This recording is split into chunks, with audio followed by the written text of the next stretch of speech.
নীলাঞ্জনা ক্রান্তের গোটা দলকে নিয়ে এবার কলকাতা ফেরার সময় এবার গাড়িতেই বাকবিতন্ডায় জড়িয়ে পড়ল অফিসার খান এবং ক্রান্ত। হ্যাঁ বন্ধুরা, ভিডিওতে লাইভে দেখতে থাকুন। যে মুহূর্তে কিনা অফিসার খানের অর্ডারে পুলিশ ফোর্স সকলে মিলে যখন ক্রান্ত এবং ওর গোটা দলকে জিম্মি করে যখন গাড়িতে তোলা হয়, ঠিক সেই মুহূর্তে ক্রান্ত বলতে থাকে যে আপনি যে কাজটা করছেন সেটা কিন্তু মোটেও ভালো কাজ করছে না।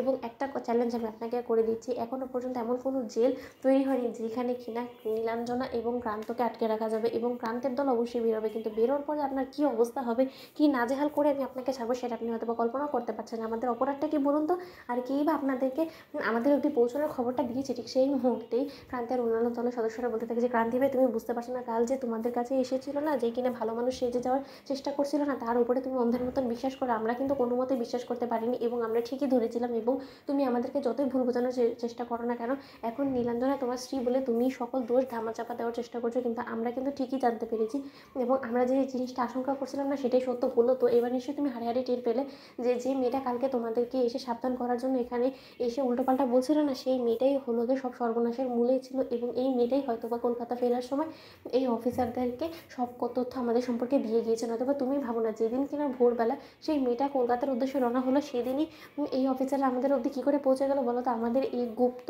ও চরের কথা কী করে ভাই এরা টের পেলো বলো? ঠিক সেই মতো অফিসার খান হাসতে থাকে এবং বলতে থাকে যে ছোট্ট করে আপনাদের এই ভুল ধারণাটা আমি ভেঙে দিই।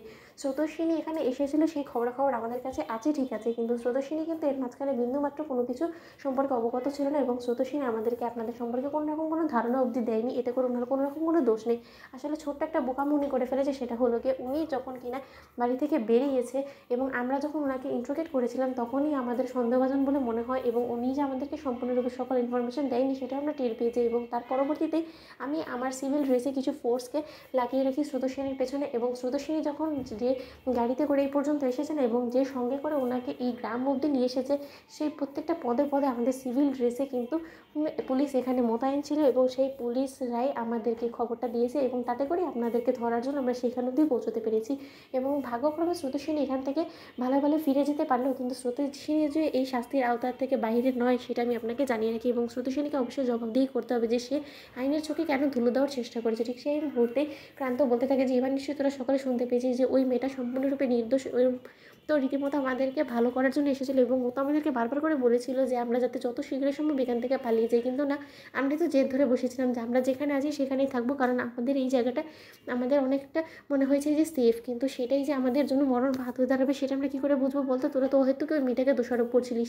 এবার নিশ্চয়ই বুঝতে পারছিস যে ও এসেছিলো আমাদের ভালো করতে, কিন্তু আমরা নিজের পায়ে নিজের কোড়াল মেরেছি, এবং এর জন্য শুধুমাত্র আমরা সকলে দায়ী, ও নয়। তো বন্ধুরা, লাইক এবং শেয়ার করে সাবস্ক্রাইব করতে ভুলো না।